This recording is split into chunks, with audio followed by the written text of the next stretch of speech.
Greetings, it is I, Tantus Naravan Dracovin, Lord and Emperor of the Dracovin Empire, and welcome. It is time to continue our discussion on EARTHDAWN. When we last left off, we were talking about, of course, thread magic. Now I'm going to dive deeper into thread magic. Now, threads that you create are going to stay around as long as a couple of conditions are met. For one thing, when you die, you lose all your threads. Now, if some kind of talent or ability should be used to resurrect you, then you don't lose those threads, because effectively it's undoing the fact that you died. You never actually died. So those threads will still exist. The other way to lose threads is, let's say you lose a magic item, you lose something that you had threads attaching to it, and someone else then recovers it and eventually does a ritual and adds their threads in, yours will be severed. But up until then, you're going to have the connection with this magic item. Now let's dive deeper into using thread magic with magic items to begin with. Now when we're talking about magic items, they are items that are created both through magic and emotion. Usually some kind of event is associated with the history of this magic item, and the more potent, the more influential that event is, the more potent, influential, and powerful the magic item is. So stronger events will have stronger magic items associated with their creation. Now, one that empowers a magic item by weaving their threads into it, creating that bond, creates an item which is then known as a thread item. It is now a thread item because I have linked directly to it. In order to do this, of course, I have to begin to recognize the true pattern of the magic item I am linking myself with. In order to do this, of course, you need to have pattern knowledge of it. You have to learn as much as you can about this true pattern and learn the key knowledges of it. Now, the key knowledges are going to be important because you're not going to need to know all of them.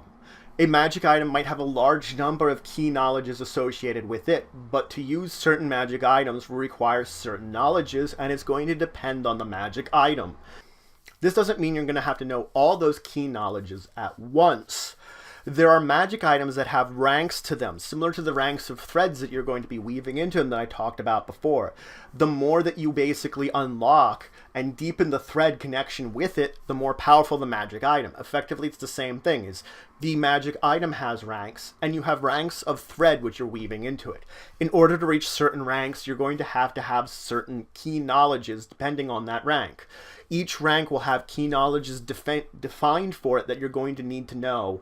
And if you do not have the ones below there, effectively, the ones that are more powerful, you're not going to be able to access that rank and create a thread of that rank, linking yourself to it. The magic item might have powers that require you to get to certain ranks in order for you to unlock them, that each rank will unlock each different abilities. You're just going to have to learn all those different key knowledges that are critical to those ranks.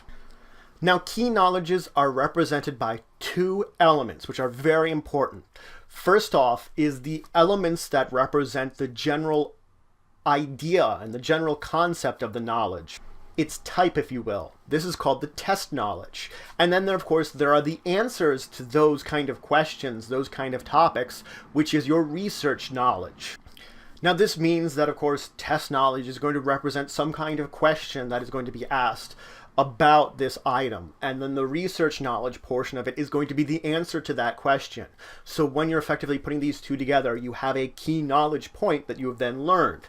The beginning key knowledges that a person is going to delve into for the majority of magic items are very important ones. First off, how many ranks does the magic item have? Does it have 1? Does it have 4? Does it have another number? How many threads may I be able to weave into this magic item? Maybe the magic item has a maximum number of threads you can weave into it. Are there any deeds associated with using or gaining connection to this magic item? I'll talk about that in a second. And what is its name? A very important one. What is this magic item called? These are important test knowledges because it leads you into the major research knowledge question.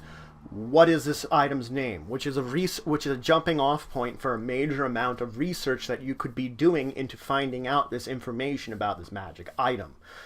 Now, magic items, of course, are going to have a deep and rich history, which you're going to use the item history talent in order to use this ability to dive into this knowledge. Finding out if it has a deed is a very important thing. What a deed represents is some kind of task or some kind of mission that you have to do, something you have to do in order to basically earn the ability to bond with this magic item. Now, just learning that there are deeds doesn't mean you can necessarily do them. A deed will be associated with certain ranks. Let's say it's a rank 3 deed that you would be going on. If I'm only unlocking the rank 1 abilities, I only need the key knowledges for that. I don't have to complete that deed until I'm trying to get to that 3rd rank. So it is important to know about these deeds, to know when you may or may not have to dive into them. But you don't have to do them right away necessarily, depending on the rank that they have. Now, as I said, an item history talent test is what you're going to use to learn the test knowledges. Effectively, if I'm rolling for a certain rank, if I get an exceptional result, I can possibly get more than 1 rank, but normally it is just I'm aiming at a certain rank and trying to learn the test knowledges of it. However well I make my test depends on the number of bits of test knowledge I get.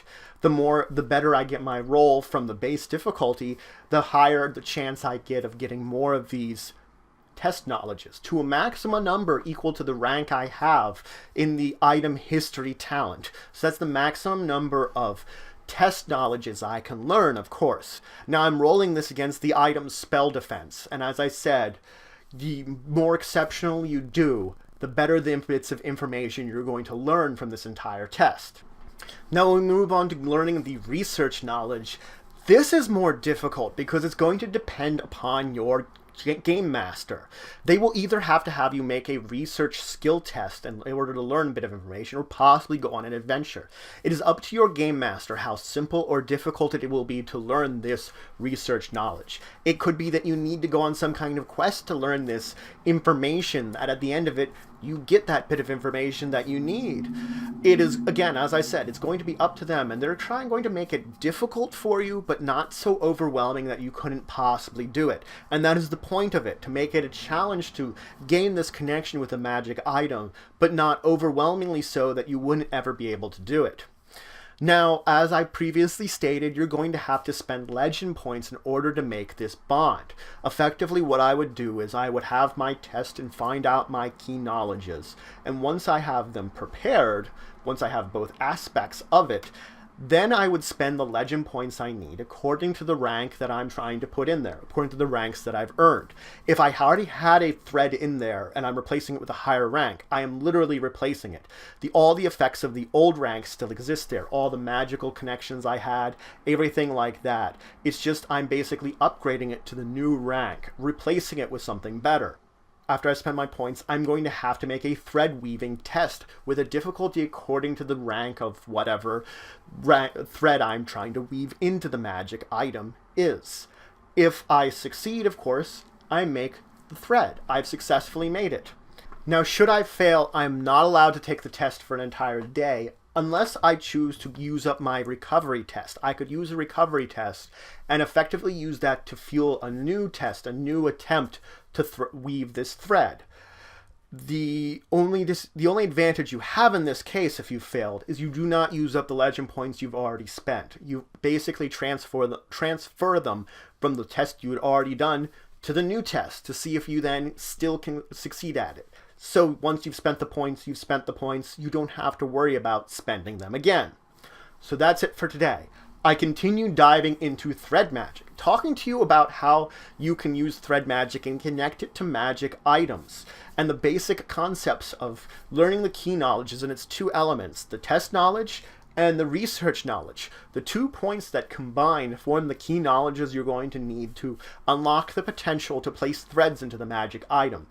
When in the next episode, I'm going to talk about weaving threads into pattern items.